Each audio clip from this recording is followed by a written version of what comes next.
Hi, I'm Pan-tastic. This is the fourth wall. My goal with this podcast has been to put some information out there about depression and specifically cognitive behavioral therapy. This is a therapy that is most effective with a licensed health professional or doctor. So one of the tools that we're going to talk about is challenging those negative thoughts. So the central skill of cognitive therapy is to challenge those negative thoughts that are causing our depressed mood. The first part of challenging our thoughts is becoming aware that we're having their negative thoughts. Thoughts can be automatic, distorted, but plausible. Typically, we accept our thoughts as true.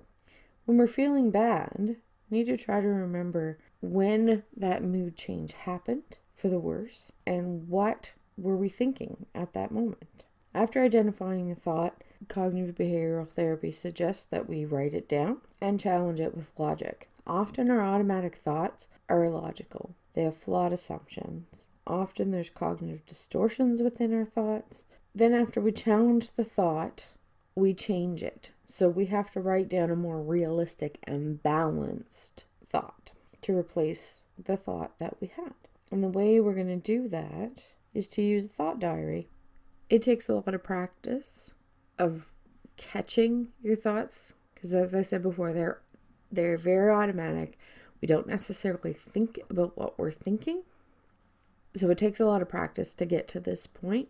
My suggestion is to practice at least once a day if you find yourself in a negative thought pattern. The next thing we do after we have written down those negative thoughts is we test it against the cognitive distortions.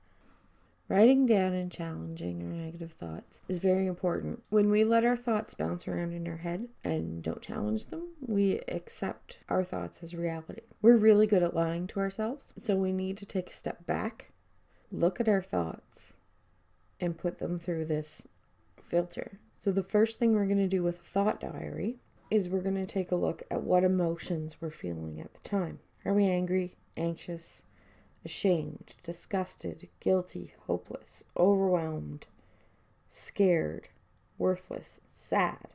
So take note of those emotions that you may be feeling. You may have one, you may have many. Often, you have many. I do anyway.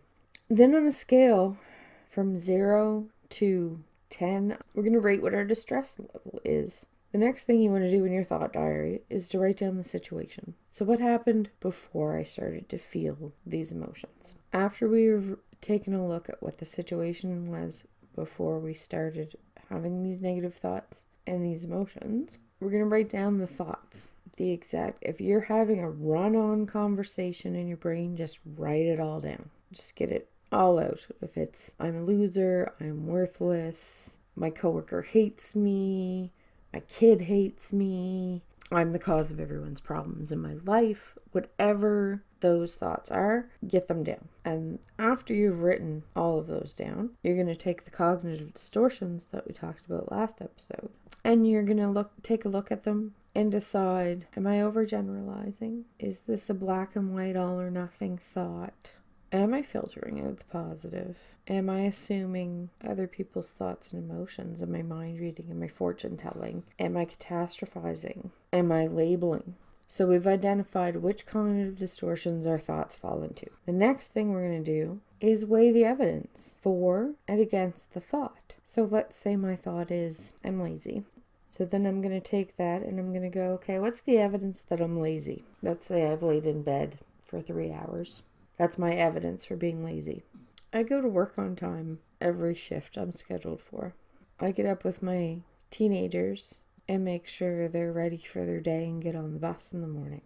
I take the dogs out and care for them. Any little thing that is evidence against or evidence for. When you're starting out, you'll put evidence for more often than evidence against. But it has to be evidence, it has to be fact. So I'm lazy. You need evidence. How are you lazy? What's the evidence that you're lazy? And then you need to, this is hard to do, but you really need to look at what is the evidence against that I'm lazy. So I function, I go to work, I do this, I do that. I could be wrong. I could be more sympathetic. Most things aren't all or nothing. I could focus on the positive. My emotions could be clouding my judgment. My beliefs may be clouding my judgment. My prediction is not likely. I didn't have control over that situation. I'm not responsible. While I may have made a mistake, it's not representative of me as a whole. Those are some examples of how you can challenge your thoughts.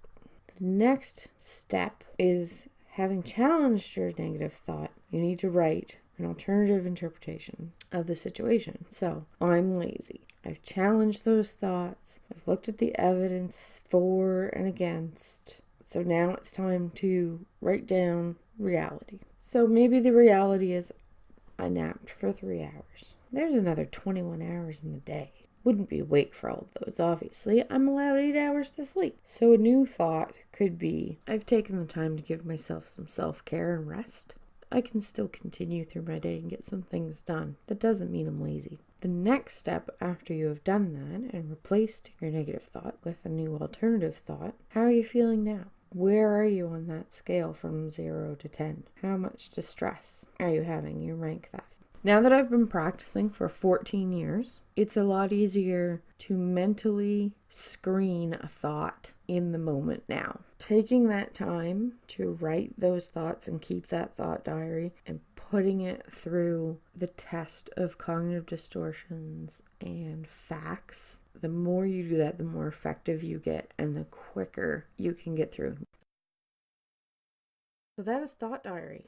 January 29th, we're going to talk about actions. And on January 30th, I want to do a live stream for Bell Let's Talk Day. I'll share some of my own experiences. I'll talk about how to start conversations with people when you're noticing that maybe their mental health is a bit off, or maybe they're not. There's been a change in behavior and maybe they need to seek out some help, or maybe you just need to start the conversation to see if they're okay. So we'll talk about that, starting conversations individually and starting conversations as a group.